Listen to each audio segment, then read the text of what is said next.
I remember when I was a little boy, the only times I made a foray into the city was to go down to the Union Rescue Mission.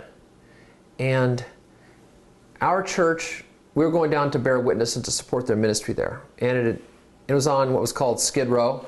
And the guys that were homeless or addicted were outside waiting, and then we'd go and we'd sit up in front of the church in our suits, up where a choir might sit. And then they would come in and file down below and sit down where the people in a regular congregation might sit.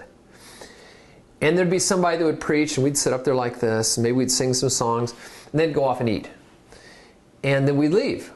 And so we didn't sort of even cross paths with them, except to be up in front, sort of, I don't know what, bearing witness or something. I can't even tell what we were doing. And we wouldn't even really meet them, wouldn't eat with them. It's like we were totally separate. It was the oddest thing. And at that time, it struck me as kind of curious. How does this help? What is it doing?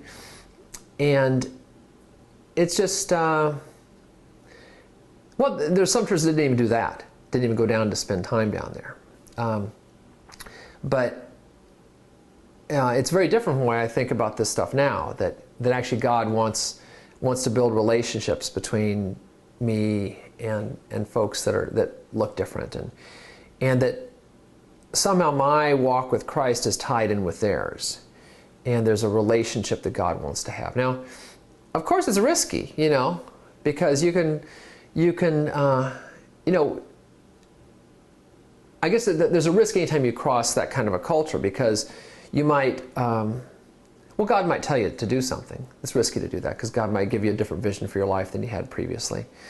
You might develop a relationship that you can't just sort of walk away from too easily. You might actually start to care about somebody. Something might happen that changes your heart. And so those are risks. But that's what it means to follow Jesus, is to step into that kind of a risk and see what happens.